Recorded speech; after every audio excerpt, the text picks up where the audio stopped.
আসসালামু আলাইকুম রহমতুল্লাহি ওয়াবারাকাতুহু। 1 মিনিট মাদ্রাসা ইউটিউব চ্যানেলে সম্মানিত দিনী ভাই বোনেরা, আমি আশা করি আল্লাহ তাআলার অশেষ রহমতে ভালো আছেন, সুস্থ আছেন। আলহামদুলিল্লাহ। আজ মাত্র 1 মিনিটের একটি আমল নিয়ে আলোচনা করব। পবিত্র জুমার দিন আসরের পরে মাত্র 3 বার পড়বেন একটি ছোট্ট দোয়া, মাত্র 1 মিনিট সময় দিয়ে। রব্বুল আলামিন চাহে তো মাগরিবের আগে আপনার মনের আশা পূরণ হয়ে যাবে ইনশাআল্লাহ। মনের মধ্যে শতভাগ বিশ্বাস নিয়ে নিয়ত করে আমল করতে হয় এবং নিয়ম মেনে আমল করতে হয়। তাই অনুরোধ করছি ভিডিওটি মনোযোগ দিয়ে সম্পূর্ণ দেখুন, নিয়মটি জানার জন্য হলেও। ইসলামের জুমাবার একটি মর্যাদাপূর্ণ দিন। এই প্রসঙ্গে রাসূলুল্লাহ সাল্লাল্লাহু আলাইহি ওয়াসাল্লাম বলেন, দিবস সমূহের মধ্যে জুমার দিন শ্রেষ্ঠ এবং তা আল্লাহর কাছে অধিক সম্মানিত। ইবনে মাজার একটি হাদিসে আরো বর্ণিত হয়েছে, সূর্য উদিত হওয়ার দিনগুলোর মধ্যে জুমার দিন সর্বোত্তম। এই দিনে আদম আলাইহিস সালামকে সৃষ্টি করা হয়েছে, এই দিনই তাকে জান্নাতে প্রবেশ করানো হয়েছে এবং এই দিনই তাকে জান্নাত থেকে বের করা হয়েছে। তিনি ভাই বোনেরা, এটি সহিহ মুসলিম শরীফের একটি হাদিস।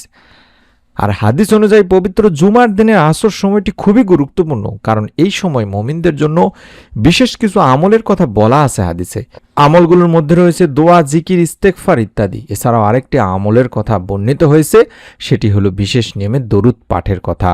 পবিত্র জুমাবারে একটি সময় দোয়া কবুলের কথা বলা আছে হাদিসে। আবু হুরায়রা রাদিয়াল্লাহু তাআলা আনহু বলেন, রাসূলুল্লাহ সাল্লাল্লাহু আলাইহি ওয়াসাল্লাম বলেছেন, জুমার দিনে এমন একটি সময় আছে, সেই সময়টায় যদি কোনো মুসলিম নামাজ আদায়রত অবস্থায় থাকে এবং আল্লাহ তাআলার কাছে কিছু চায়, তাহলে আল্লাহ অবশ্যই তার সাথে চাহিদা বা দোয়া কবুল করবেন। এবং এরপর রাসূল পাক সাল্লাল্লাহু আলাইহি সাল্লাম হাত দিয়ে ইশারা করে সেই সময়টির সংক্ষিপ্ততার ইঙ্গিত দেন। সুবহানাল্লাহ। তাহলে আমরা বুঝতে পারলাম বুখারী শরীফের সহিহ হাদিস থেকে যে এই জুমার দিনে দোয়া যে কবুল হয়, সেই সময়টাতে আমাদেরকে দোয়া করতে হবে, যেই সময়টাতে দোয়া কবুল হয়। জাবের ইবনে আব্দুল্লাহ রাদিয়াল্লাহু তাআলা আনহু থেকে বর্ণিত হাদিসে আল্লাহ রাসূল সাল্লাল্লাহু আলাইহি সাল্লাম বলেন, জুমার দিনে 12 ঘন্টার মধ্যে এমন একটি মুহূর্ত রয়েছে, যদি কোনো মুসলিম এই সময় আল্লাহ তাআলার কাছে কিছু প্রার্থনা করে, অর্থাৎ কিছু চায়, তাহলে মহান ও সর্বশক্তিমান আল্লাহ তাকে তা দান করেন। এই মুহূর্তটি তোমরা আসরের শেষ সময় অনুসন্ধান করো। সুবহানাল্লাহ। এটি আবু দাউদ শরীফের একটি হাদিস। তাহলে আমরা বুঝতে পারলাম আসরের শেষ সময়ে দোয়া করতে হবে দিনী ভাই বোনেরা। আবার আসরের শেষ সময় বলতে কিন্তু সূর্য ডোবার আগ মুহূর্তকে বোঝানো হয়েছে। আব্দুল্লাহ ইবনে সালাম রাদিয়াল্লাহু তাআলা আনহু বর্ণনা করেছেন, জুমাবারে বা শুক্রবারে আসরের পর থেকে সূর্যাস্ত পর্যন্ত দোয়া কবুল হয়। এছাড়াও বিখ্যাত সিরাতগুলোতে বর্ণিত হয়েছে, জুমার দিন আসরের নামাজ আদায়ের পর দোয়া কবুল হয়।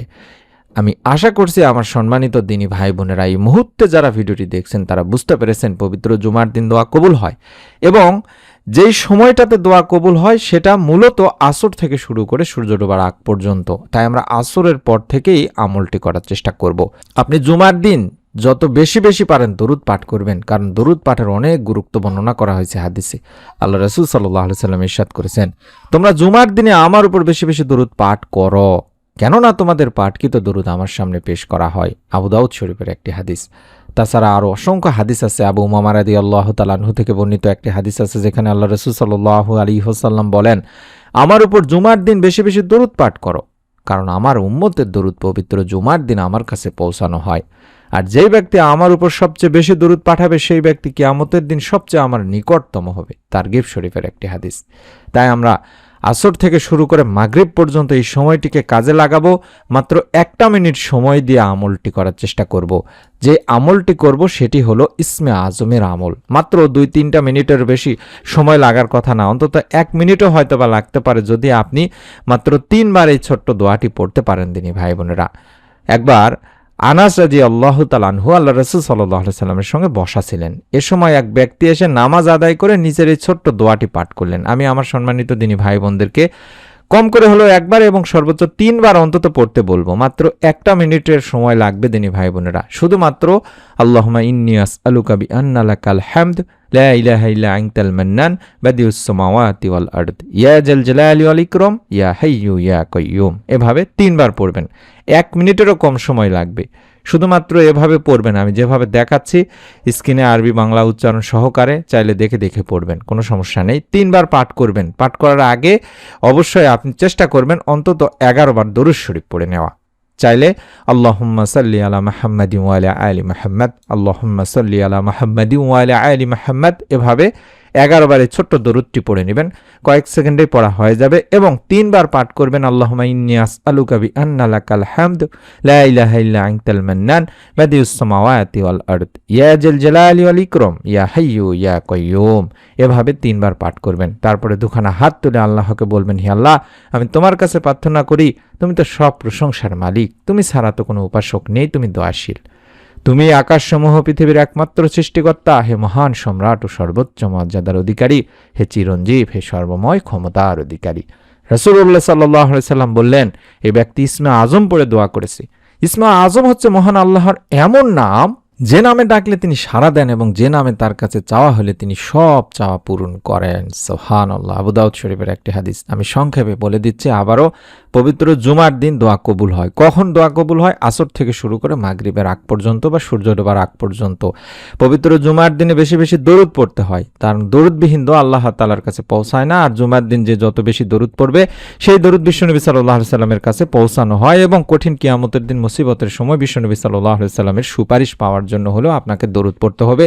সবচেয়ে গুরুত্বপূর্ণ হলো জুমার দিন দোয়া কবুলের জন্য দরুদ পড়তেই হবে। তাই দরুদ আমরা 11 বার পড়ে নিয়ে মনের নেক আশা পূরণ, ইসমে আজমের দোয়া, যে দোয়া পড়লে আল্লাহ তাআলা বান্দার ডাকে সাড়া দেন, বান্দার দোয়া কবুল করেন, বান্দার মনের নেক আশা পূরণ করেন, এই ইসমে আজমের দোয়াটি 3 বার পড়ে দুখানা হাত তুলে আল্লাহ তাআলার কাছে আমাদের মনের নেক আশাগুলো তুলে ধরব। আশা করছি সমস্ত আমলগুলো মাত্র 1 মিনিটের মধ্যে আপনারা কমপ্লিট করতে পারবেন। একটা নিয়ত করুন, আমলটি করার আগে আল্লাহ তাআলা নিয়তের ওসিলায় চাইলে আপনার মনে নেক আশা পূরণ করে দিতে পারেন। আপনি নিজে আমল করবেন, আপনার নিকট আত্মীয় স্বজনদেরকেও আমলটির কথা বলবেন, চাইলে খুব সহজেই ফেসবুক মেসেঞ্জার, ইমো, হোয়াটসঅ্যাপে শেয়ার করেও দিতে পারেন ভিডিওটি। পরবর্তী নতুন আমলের ভিডিও পাওয়ার জন্য অবশ্যই ছোট্ট একটি কাজ করুন, যেভাবে সাবস্ক্রাইব লেখা বাটনটি দেখতে পাচ্ছেন এই বাটনটির উপর যেভাবে চাপ দিলাম ভিডিওটির নিচে একটু তাকালেই দেখতে পাবেন, একবার চাপ দিয়ে রেখে দিন। সকলে ভালো থাকুন, সুস্থ থাকুন। আমরা মন থেকে দোয়া করি আল্লাহ পবিত্র জুমার দিনের ওসিলায় যে সময় দোয়া কবুল হয় সেই সময়ে দোয়ার করার ওসিলায় আমাদেরও মনের নেক আশাগুলো পূরণ করে দিন, আমাদের দোয়া কবুল করুন। আমিন। আসসালামু আলাইকুম ওয়া রাহমাতুল্লাহি ওয়া বারাকাতুহু।